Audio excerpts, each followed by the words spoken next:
Hey everybody, and welcome back. You guys can see my dog Atlas. Come here, bud. Just chilling in the background, right? Just hanging out. He's like very needy. He's always around us all the time. But anyway, today we're going to be breaking down the UFC on ESPN 38 card, right, which is headlined by Arman Tsarukyan and Mateusz Gamrot. So Arman Tsarukyan, obviously one of those guys who I really feel like kind of burst onto the scene back when his fight against Islam Makhachev happened, and people realized, like, oh man, this kid's the real fucking deal, right? So good to see him in a main event spot and against a tough guy in Gamrot, who's a talented grappler. So I'll be going through each of the fights on the card, giving you my picks for them, let you know how I'll be betting them, which I don't necessarily recommend taking my advice, right? I'll post a link to the spreadsheet. Overall, I'm down 8 units, right, which I feel like I can make back up, but man, lately I haven't been putting out like the podcast and stuff, right? And I just haven't been putting out as much content in general. And I've just kind of been like picking through the fights at random without really watching any footage on them, or like watching very like sporadic footage. And it's shown, man, I lost 12 bets in a row. 12, right? Now, granted, some of them I just bet on huge underdogs because there's potential payoff, right? Like Daniel Argueta was a huge underdog. So I was like, fuck it, why not? Half a unit, right? Alex De Silva, Felice Herrig, Dan Ige, Yuri Prohashka by knockout, Batgero Dana, Jacob Malkoun, Ramazan Amiv, Andre Fiallo, Joanna Jędrzejczyk, Tyler Santos, which I still think I got fucked on, and then Julian Marquez, right? I lost all those in a row, but I wasn't really watching footage at the time, and I think it kind of shows, right? I paid for it. So overall, I'm down 8 units. And we're going to try to work to like build that back up now that I've been watching a little bit more. And I think I have a little bit of a better feel for how the fights might potentially play out, right? Like you never fucking know it's fighting, but feeling a little better about some of the bets that I want to place. Anyway, one thing before that I did just want to talk about real quick, or 2 things before we get started. So first, over in Bellator tonight, the middleweight belt is on the line in a fight between Johnny Eblen and Gegard Mousasi. And man, everyone's like, can he pull off the upset? I don't fucking know, man. It's Gegard Mousasi. Gegard Mousasi's a bad motherfucker, but that's on tonight, so keep an eye out for that. I wish I had more time to do like breakdowns on Bellator fights, but I just don't, you know what I mean? And I primarily focus like watching the footage and everything on the UFC. So anyway, let's get started. Oh no, one more thing. Cowboy is fighting Jim Miller on July 2nd at UFC 276. He's stepping in for Bobby Green, who was originally supposed to fight Miller. And after this back and forth with Joe Lozon trying to get the fight booked, and then Dana White said it's never going to happen again, Cowboy gets a new opponent, right, and he's going to be fighting Jim Miller, which is a good fight. So that's UFC 276 on July 2nd, so Independence Day weekend. But yeah, let's get started breaking this main card down. So we're going to start off with the first fight, and that's Chris Curtis versus Rodolfo Vieira. And this is an interesting one, man, because Rodolfo Vieira obviously has that strong grappling background, right? ADCC world champion. He's won several world championships in the gi, right, throughout his career, so he's a very credentialed grappler.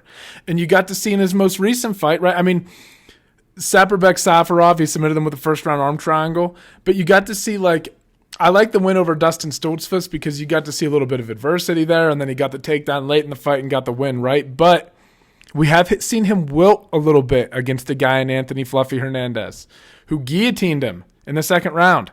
But when you're an ADCC world champion, which is like no-gi guys, no offense, I don't think you tap to Anthony Hernandez unless it's complete and total exhaustion.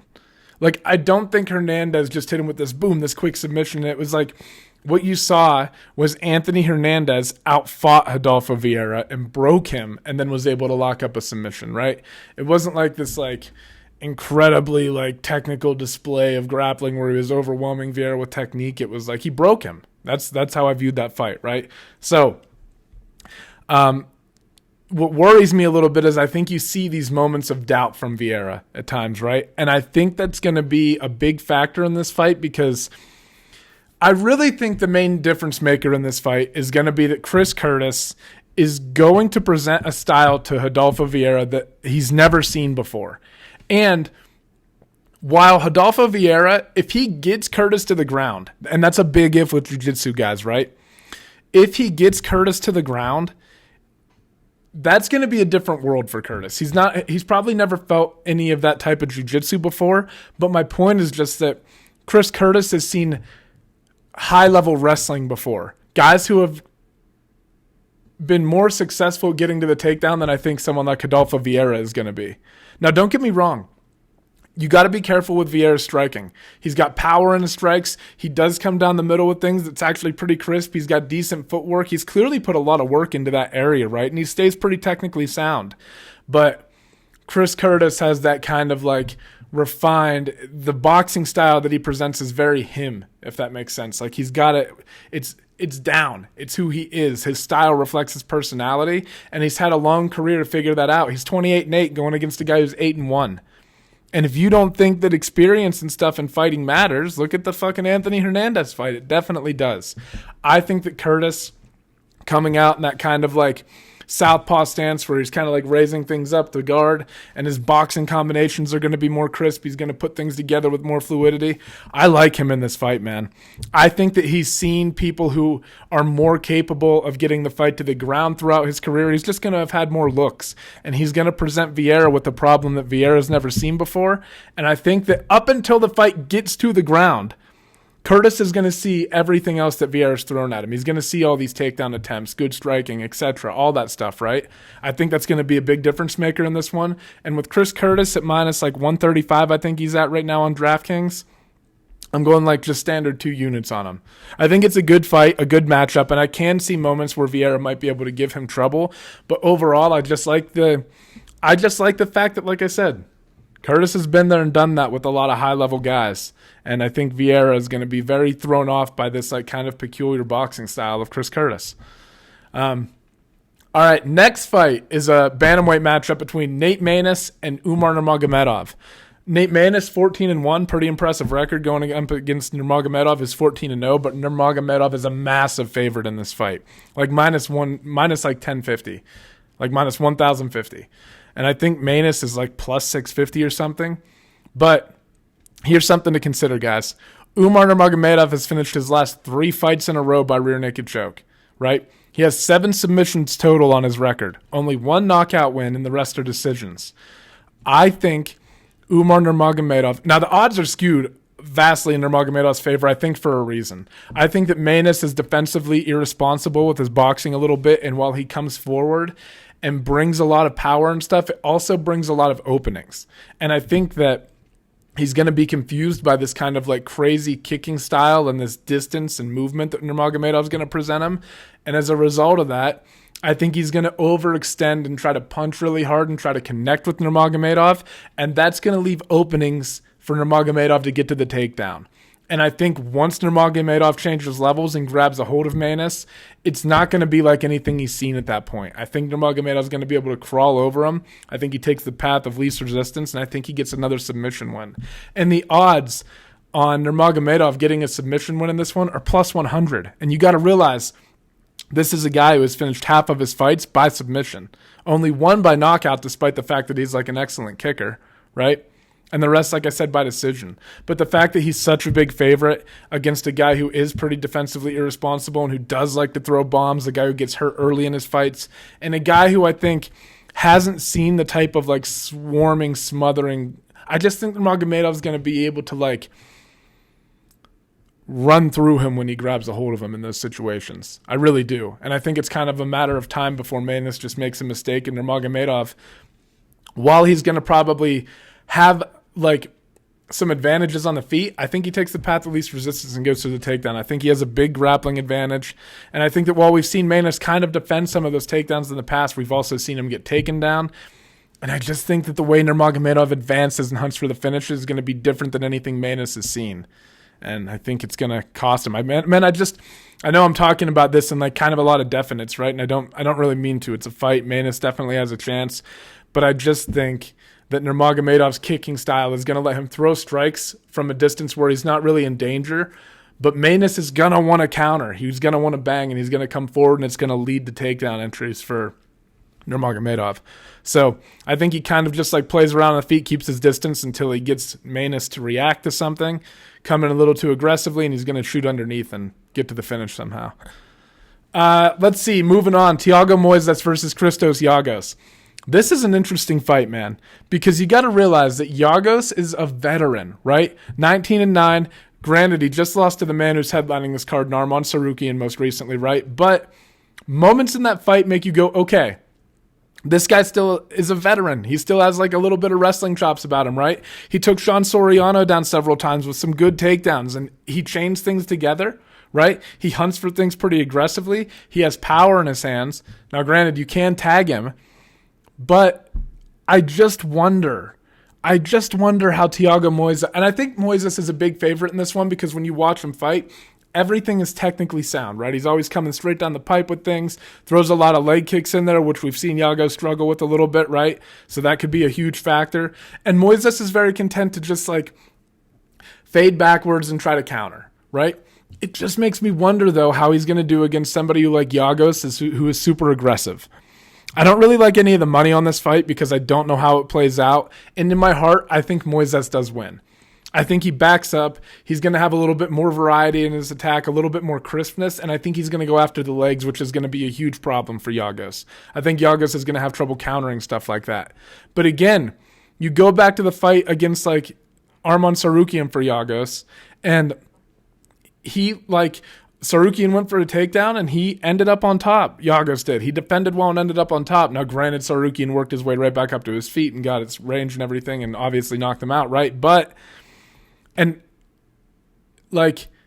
Actually, I think Tsarukyan took him down again after he got up. He got in on another double and then got the knockout from there. Anyway, my point is just that Giagos will chain things together, and he does come after things aggressively. And I wonder what happens if Giagos puts this fight up against the cage early on, and if something like that starts to play out, right? And just wearing on Thiago and not letting him get in those situations where he is just picking you off at range and sliding back out of the way of things and circling around the octagon until he can start putting the pressure on you. I wonder if I kind of think the answer, and there might be a path to success here for Giagos, is to make this fight gritty. Put it up again. And then you keep hearing all this stuff about like Thiago Moises is a wizard on the ground. Man, Giagos is probably, I would say he's not as good on the ground technically in terms of some of the transitions and stuff, but you saw in the story, he's a better wrestler, I think. I think he's a better offensive wrestler. So these exchanges up against the cage in particular are what I'm going to be watching out for. I don't know. We'll see. I like Moises, but I can see some avenues to victory for Giagos in this fight. I don't know. Let me pull up the line because I kind of think this is a fight that goes the distance, if I'm being honest. I just kind of think that the way they'll end up battling it out will either be like Giagos grinding up against the cage and stuff. I just think that it's going to end up being like kind of like a gritty fight, or a fight where Moises is just kind of like picking his shots and Giagos is staying alive and trying to come forward, but he's just getting dotted up, right?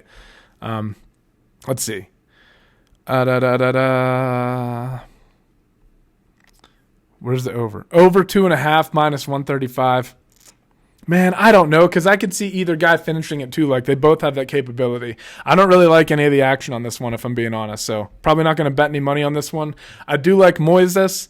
Like I said, I think he fights a technical fight, backs up, works the leg kick super effectively, and just kind of like outpoints Giagos and maybe more of like a point fighting style, right? But I just kind of, I don't know. Like I said, I can see where Giagos could be successful in this fight, and especially in that wrestling department and making things gritty. All right, next is a heavyweight matchup between Josh Parisian and Alain Baudot. So, Alain Baudot, it's French, I'm probably mispronouncing it. All right, so both guys have losses to Parker Porter on the record. Poor Baudot ran into Tom Aspinall and got knocked out back in October 2020, right? And both guys have really, Baudot is riding a 3-fight losing streak, right? He lost to Rodrigo Nascimento and that got overturned to a no contest, but lost to Parker Porter most recently, was knocked out by Rodrigo Nascimento in the bout before that, and then knocked out by Tom Aspinall in the fight before that, right? For Parisian, he picked up a split decision win over Roque Rodriguez when they fought back in 2021, but that was kind of a fight where he struggled in close in the clinch and stuff, and Rodriguez would land those shots, right? I think that really the key for Parisian is going to be to try to keep the fight at range, but that strength of his that where he finds moments of success in these other fights when he is at range, that might be hard to implement against Baudot, because I think that's what Baudot is going to want to do as well. You know, like I think you saw from Parker Porter, he implemented a pretty like wrestling heavy approach, and Baudot had the advantage in the boxing department. And I think that in terms of technical boxing, and it's also going to be the fact that Baudot is going to throw combinations in this fight.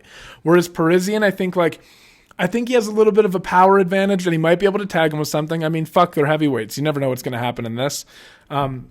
Also, Parisian does a much better job of working that front kick up the middle, right? Using his kicks a little bit more. But I think Baudot has an advantage with the hands. And I think the biggest difference in this fight is going to be that when they come together and collide, Parisian will be landing single shots and Baudot's going to be throwing combinations. And I think that we've seen both guys get tired. But in a fight where it's going to primarily, I think both guys are going to stay on the feet. And if it goes against the cage, I think we've seen, honestly, better examples of takedown defense from Alain Baudot than we have from Josh Parisian. I think that Baudot's a little bit more competent in that department. I like what I saw from him a little bit more. I like the layers of defense that he had to things, right? He's ended up in top position before. He's a problem there, and I think he'll have an advantage in the grappling department as well. So, whereas Parisian probably has a power advantage and could end things if he finds that shot, I also think that the fact that Baudot is going to throw more volume and combinations, right? Whereas Parisian will get caught throwing one or two shots at a time, Baudot will be coming through as he's throwing and connecting at the end of those combinations, and that'll be a big difference maker. Because for a fight where I think like both guys are going to want it to take place on the feet, I like the guy who throws his hands more and who throws crisper combinations, and I feel like that's Baudot. I feel like the kicks could come in handy for Parisian, but I just think that kicks are going to be exhausting for a big guy, right? And like I said, we've seen both of them get tired. So I think the person that dictates the center of the octagon is aggressive with their footwork moving forward and who throws more volume is going to end up wearing on the other person. It's still more exhausting to get beat up than it is to be beating somebody up. You know what I mean? So whoever gets their offense going, I think is going to have an advantage in this fight. And I think the person most likely to get their offense going is Baudot because he throws combinations. I think that's going to be a huge difference maker in this fight. And I'm going 2 units on Alain Baudot is how I'm betting it. I want to say he's like minus 115 right now on DraftKings. I just logged off of it for some unknown reason, right? I should have just left it pulled up. But I think he's like 115 right now. I think when I bet on him, I might have got him at like minus 130. So I think the line moved a little bit. But regardless, I think he's a pretty good bet. I just like the way he throws his hands. All right. Let's see. Next on the card, we have... What's going on? My shit's like... Nothing's loading. Who is next on this fucking card? I'm trying to pull it off the top of my head. And everything on my fucking laptop just like froze. Here we go. Oh my God, how could I forget? Neil Magny versus Shavkat Rakhmonov. Right? So, this is a fucking interesting fight, guys. Because Rakhmonov is a minus 390 favorite against a guy in Neil Magny who's ranked number 10 in the welterweight division right now. A guy who's been around forever. A guy who we know has incredible cardio. A guy who we know does great in situations up against the cage. And I'll tell you what, guys. The hype for Rakhmonov is well-deserved, right? He beat Alex Oliveira. And then his next 2 wins, though, are like not... I mean, they were great. They were spectacular wins, right? Like the fact that he is 15-0 right now, has 8 wins by knockout and 7 by submission is huge. But Carlston Harris, yeah, it was an impressive knockout. Don't get me wrong. Like the spinning back kick or the spinning hook kick, great. Michel Prazeres, though, I mean, a guy who we had a huge height advantage over, huge reach advantage over, right? And like, not that they're not impressive wins, but he's definitely hasn't fought somebody like Neil Magny yet. And you saw things in the Carlston Harris fight, little things that he did up against the cage where I think Magny is going to have an advantage. Now, one thing you have to give Rakhmonov credit for is that he's incredibly calm for how young he is in his UFC career. He approaches everything. It's very calculated. It feels very cold, which is, I think, kind of like the way to be. But he's running into a guy who has seen a lot in his career, a guy who's been hurt several times in his career and came back from it, right? Like a guy who's got through a lot of adversity. And I just like, it's not that I don't think Rakhmonov has a chance. It's not that at all. I think that he definitely does. I think that he's a very talented fighter. To deny the hype around him would kind of be foolish, right? You can see that he's incredibly skilled. But when you run into guys like this quickly, man, they can pose problems for you, and they can just have that like veteran prowess that comes through, and they show you parts of the game that you weren't quite prepared for, and that if you had been on a more smooth trajectory up, you would have ran into it like in layers. Now Rakhmonov is going from competition down here, in my opinion, to like boom, he's going to meet it here, and it's going to be a lot to overcome. And you guys saw how big of a favorite Hamzat was against Gilbert Burns, and look how that played out. Now, I'm not saying that necessarily that Neil Magny is quite on the level that Gilbert Burns is as of right now, right? I'm not saying that. But I think that we had seen more from a dominant style, a style that was proven to be dominant in the wrestling department from Chimaev, that we had like, I don't know, his hype was like, I don't know. I think this is a tough fight for Rakhmonov. I think that just because I think Neil's Magny's approach is going to be, I'm going to put this guy in the clinch and I'm going to try to walk him down. I'm going to get it in the cage and try to like make this fight gritty and put him through a fight. I think that's what he's going to have to do against Rakhmonov. I think he's going to have to, it's not that Neil Magny can't strike. He can definitely box and stuff, but I think the way he wins this fight is he relies on his gas tank and he tries to wear on Rakhmonov over the course of the fight. And I think he's capable of doing it. I don't know, man. I'm going 1.5 units on Neil Magny to win. Just straight out win. I think that it's not that like I said, I think that Rakhmonov has the skills and everything to get this done. But hey, I train at Easton, right? So we're located primarily out in this Denver area. Denver border all over the place there. And Neil Magny trains the Elevation Fight Team. I'm definitely not fucking picking against him. And I think that he's going to win. I really do. Like, if I'm picking a fighter in this one, and the fact that he's plus 90, or plus like 3, what is he, plus 390? It might not be that large. What is it here? Plus 320. Shavkat is a minus 390. The fact that he's such a big dog, I don't know how you're not putting money on Neil Magny in this one, man. Like I said, it's not that Rakhmonov can't do it. I don't discount anybody. It's just that when you're making this massive leap in competition like this, Neil Magny's a bad motherfucker, and he's been there before, man. He's going to put Rakhmonov in positions that he hasn't seen, I think.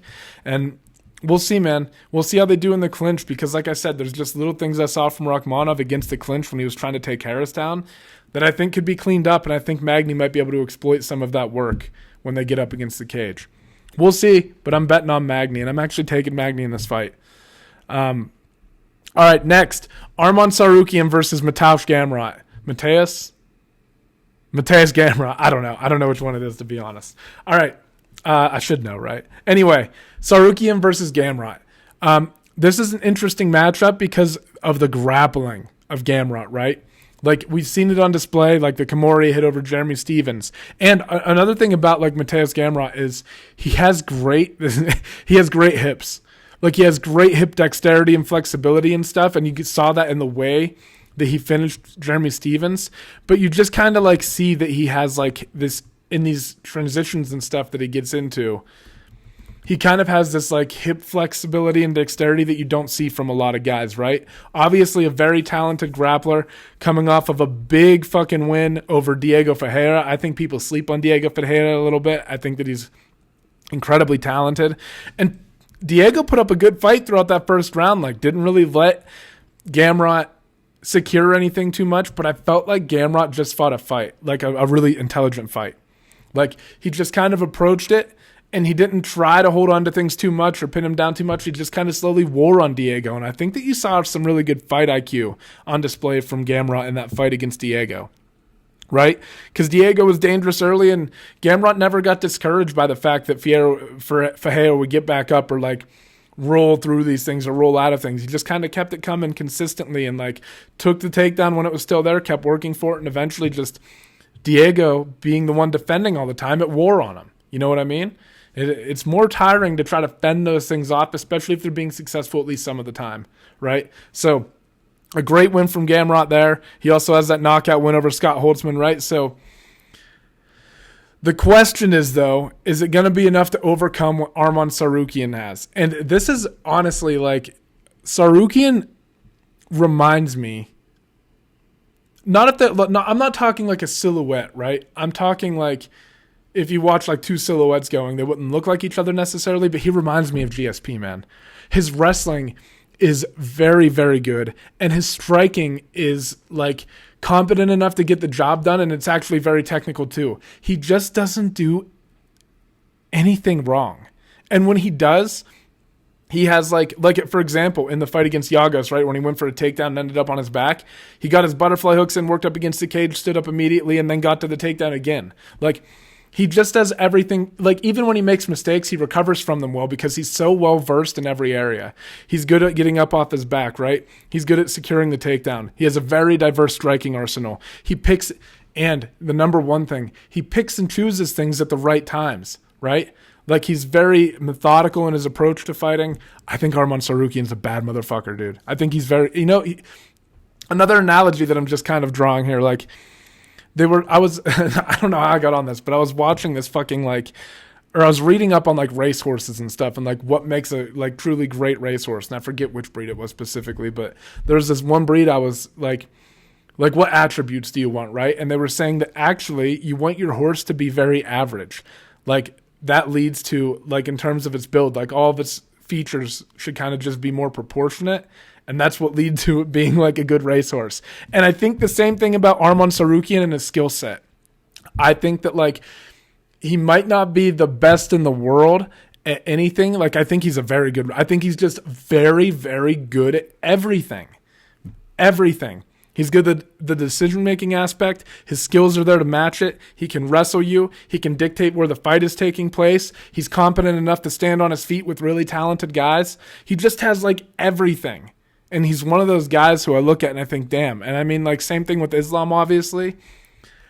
I think that while Gamrot is going to have a little bit of the specialty in the grappling and stuff, I don't think his grappling, in terms of, like, its application to mixed martial arts, is going to be able to overcome the defensive prowess of Tsarukyan. I think we're going to see Tsarukyan display really good takedown defense, and I think Tsarukyan is going to have an advantage in the striking department. I think Tsarukyan takes over those moments, and I think his well-roundedness, and I said averageness like it's a bad thing, but it's not. It's like, whereas Gamrot's going to be very specialized, I just don't think it's enough to overcome how good Tsarukyan is going to be in those positions as well. And I think that he takes advantage on the feet, and I think he gets a finish in this fight, man. I think he gets Gamrot out of here late in the fight, like 4th or 5th round. Or it goes to a decision where Tsarukyan just kind of slowly starts pouring it on more and more. I think Gamrot's kind of dangerous early because he's athletic, right? Like I said, very aggressive, he'll hunt for his takedowns and stuff. But I think he has to hunt for the takedowns over and over and over again. And I think that whereas he kind of like was able to wear on Thiago, I think Arman has a little bit more like of that willingness to put the offensive wrestling on you as well, whereas Thiago wasn't quite. And I think that's going to in turn wear on Gamrot. And I think that his attempts to take Tsarukyan down are going to be well defended, and that's also going to wear on him. And these things are just going to compound over the course of the fight. And Arman's going to, I think, have a big advantage in the striking department, the footwork, and the setups. So I'm going Tsarukyan by finish, but I don't know. I'm not really comfortable betting on this one, to be honest. I could see it playing out like it is, but I do think Tsarukyan's going to win. I think it's going to be very hard for Gamrot to control Tsarukyan in the positions that he needs to in order to be successful. So, going with Tsarukyan. So, let's just recap the whole card real quick from bottom to top. First, I'm taking Chris Curtis, and I'm betting on this one. I'm just going 2 units on the Chris Curtis money line. I just think that he poses too interesting of a style to Vieira, and Vieira's never going to see anything like that before. I got Umar Nurmagomedov by submission at plus 100 against Nate Maness. Thiago Moises versus Christos Giagos. I think I'm going to stay away from that one. But I am going with Thiago Moises. But again, some avenues to victory might be there from Giagos if he makes the fight a little bit dirtier. Parisian versus Baudot. I'm going with Baudot. I just like the fact that I think he's going to throw combinations. I think that he's going to be putting more volume out there, and he's going to be a little bit crisp. I think the combination is going to be a big difference maker in this one. Whereas Parisian, like I said, kind of throws 1 to 2 strikes at a time. Baudot's stringing things together with his hands, which I think is less fatiguing than kicking for big guys too. And Parisian relies on that front kick. I'm going Neil Magny to upset Shavkat Rakhmonov. I think it's going to happen, man. I think that Rakhmonov's going to get into situations, particularly in the clinch, that might get him into trouble against a veteran like Magny. And when Magny's wearing on you like that in the clinch, I think he's stronger than people expect him to be there too, and he's very technical. So I think in those situations, Rakhmonov might have some trouble. And then I like Arman Tsarukyan over Mateusz Gamrot. I just think that like I said, the well-roundedness of Tsarukyan pays off in this fight, and he's going to be just a little bit better than Gamrot in every category. And I think he's going to be able to take that offensive wrestling to Gamrot, and he's going to be able to hang with them in those areas, and a big advantage on the feet, I think, gets Tsarukyan the victory in this one. So that's going to wrap this one up, guys. Let's see how the fights go tomorrow. Don't forget about the Bellator fights tonight. Tune into those, see what happens. Like I said, I'd love to start doing more coverage on like the Bellator, PFL, Ryzen, One events, but, we'll see. Maybe in due time, but right now I'm just too fucking busy, man. All right. Anyway, guys, thank you again for tuning in. I greatly appreciate it. If you enjoyed the content, do me a favor. Hit the subscribe button, give it a thumbs up, all that fucking good shit, and otherwise have a good day. Bye-bye.